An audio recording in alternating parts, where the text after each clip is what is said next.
دیکھو بھائی، ہم میں سے ہر شخص کو ایسے حالات پیش آتے ہیں کہ بظاہر رشتہ داریوں کے تقاضے کچھ اور ہوتے ہیں اور دین کا تقاضا کچھ اور ہوتا ہے۔ خیال ہوتا ہے کہ اگر میں نے یہ کام نہ کیا تو رشتہ دار ناراض ہو جائیں گے۔ اب یہ امتحان کا امتحان ہوتا ہے کہ آیا وہ رشتہ داریوں کی پرواہ کرتا ہے یا اللہ تبارک و تعالیٰ کے سامنے جواب دہی کا خیال کرتا ہے۔ ایک ایسا اجتماع ہے،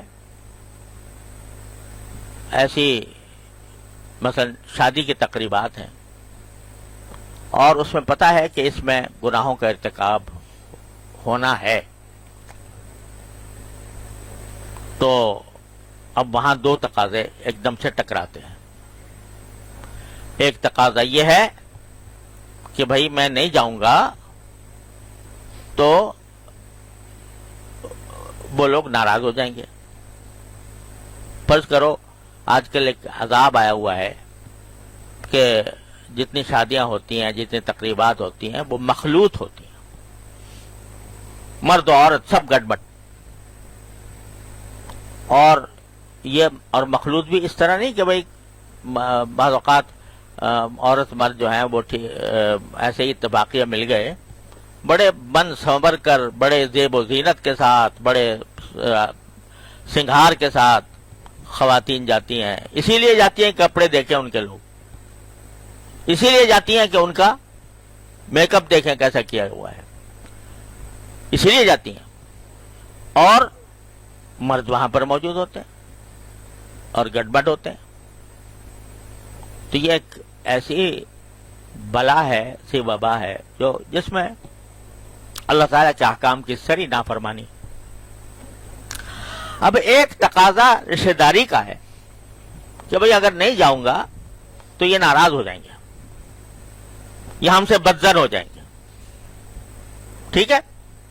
اور ایک تقاضا دین کا ہے کہ بھئی میں ایسے میں جاؤں تو میں خود گناہگار ہوں گا، اللہ تعالیٰ کی رضا کے خلاف کام کروں گا، اللہ تعالیٰ کی ناراضگی کا اندیشہ ہے۔ اب دیکھو کون سے تقاضے پر بندہ عمل کرتا ہے۔ قرآن یہ کہہ رہا ہے کہ تمہاری رشتہ داریاں کام نہیں آئیں گی قیامت کے دن۔ اس موقع پر پھر اپنی فیصلہ کرو کہ ان رشتہ داریوں کو راضی کرنا ہے یا اللہ کو راضی کرنا ہے۔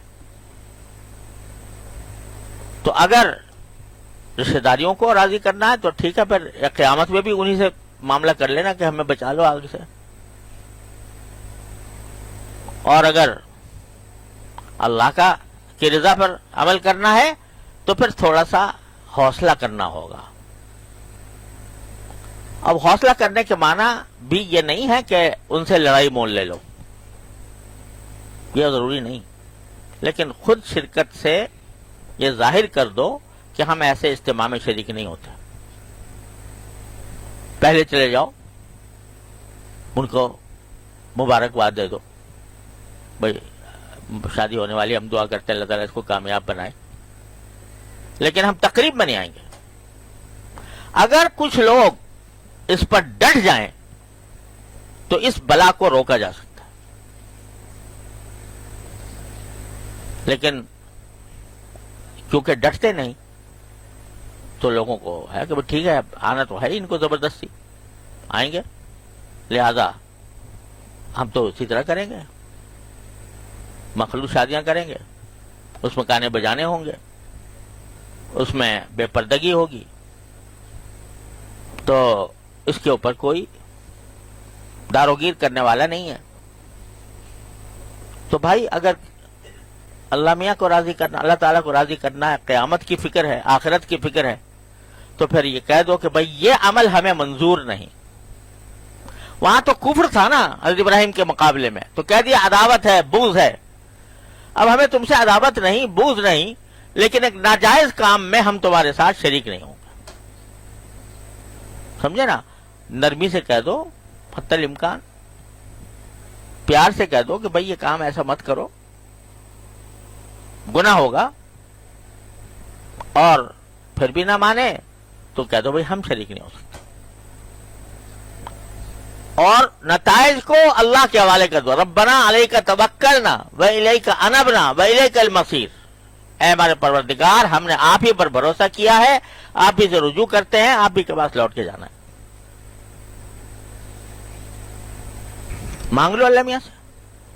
ڈر رہے ہو نا، ڈر لگ رہا ہے، ڈر یہ لگ رہا ہے کہ خاندان میں نکو بن جاؤ گے، ڈر یہ لگ رہا ہے کہ لوگ تمہیں تانے دیں گے کہ ایسے ملانے ہو گئے، تو اس کا ڈر لگ رہا ہے نا. تو اس ڈر کا مقابلہ اس طرح کرو، ربنا علیک توکلنا و الیک انبنا و الیک المصیر. اے پروردگار، ہم کوئی اپنی خاطر کچھ نہیں کر رہے ہیں. دل تو ہمارا بھی چاہتا ہے کہ ہم اپنے رشتہ داروں کے ہاں ان کی شادی میں غمی میں شریک ہوں.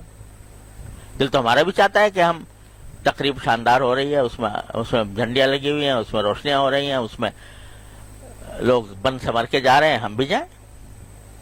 لیکن ہمارا بھروسہ آپ پر ہے اور ہمارا رجوع بھی آپ ہی سے ہے. الیک انبنا و الیک المصیر.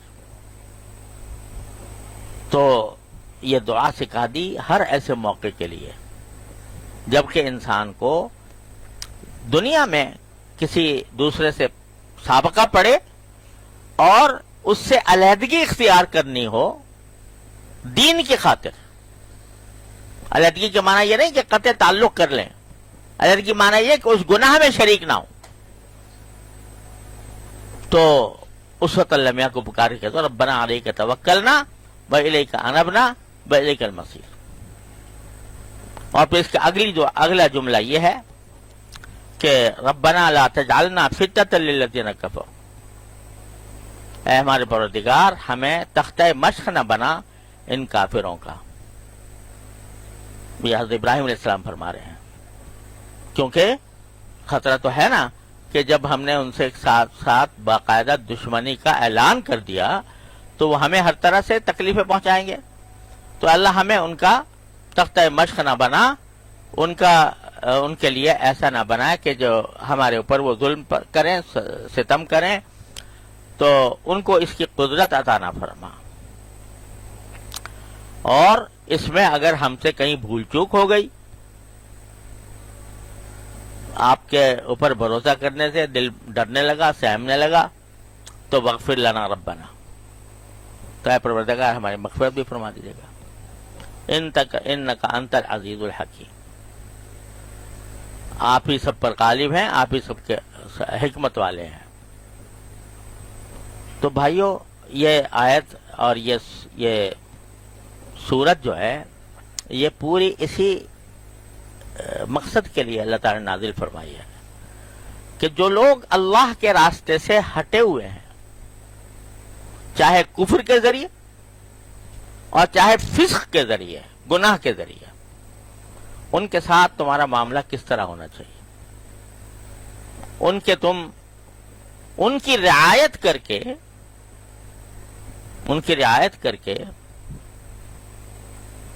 تم اللہ کو ناراض کرنے سے بچو. ان کی رعایت کر کے کوئی غلط کام نہ کرو.